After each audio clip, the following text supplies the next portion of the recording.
Président tout neveu pour cette année qui va commencer, mais l'Église, elle doit être toujours proche de ses fidèles. Mes deux questions sont dans le chef des fidèles et peut-être de la population congolaise. La première question, c'est l'Église, comment réagit-elle au drame que vivent certains de nos frères, de nos sœurs, avec ces inondations qui nous touchent. L'Église a cette mission de compatir d'abord et d'être proche des couches vulnérables, des personnes en détresse.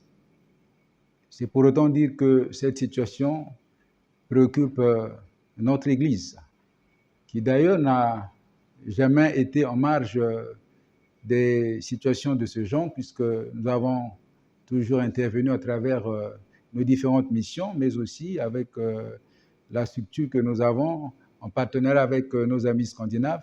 Donc j'ai cité la SUDH.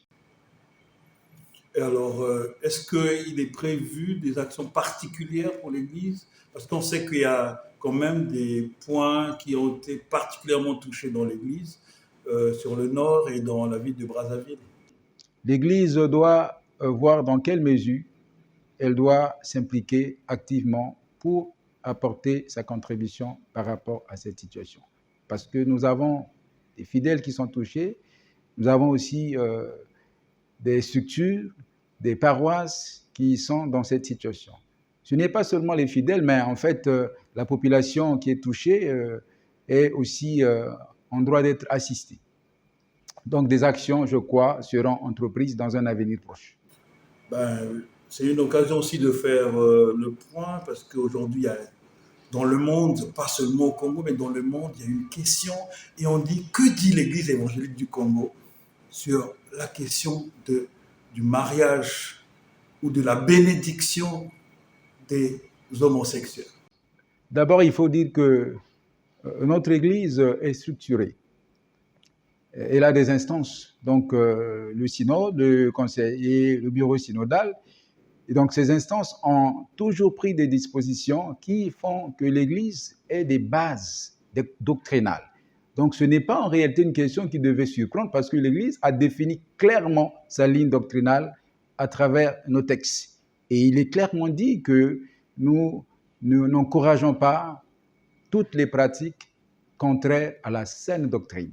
Donc, en réalité, l'Église a déjà donné sa position par rapport à sa vision et aussi à sa pratique doctrinale sur cette question depuis longtemps.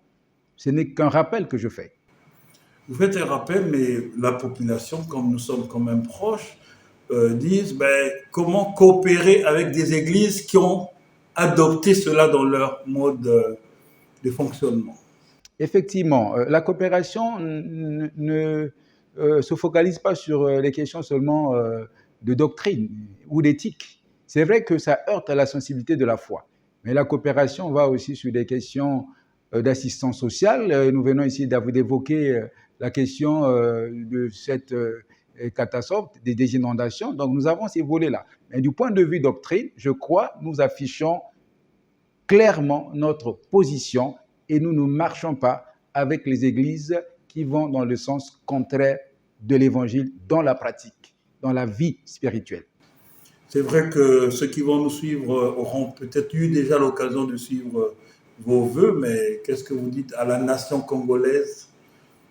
C'est une prière que nous formulons pour la nation parce que nous avons le devoir, et nous le faisons toujours. L'Église le fait, vous voyez, dans nos calendriers liturgiques, nous avons toujours des sujets qui accompagnent la nation et les autorités. Et c'est pour autant dire que notre prière, c'est que Dieu aide nos autorités à gouverner selon les deux saints de Dieu, et aussi qu'il leur donne, que Dieu donne à nos autorités tout ce qu'il faut pour que les questions de paix, les questions de sécurité, les questions sociales, les questions d'éducation, du chômage également, toutes les questions liées à la vie de la population soient prises effectivement en compte. Donc, que Dieu les accompagne dans leur lot de mission.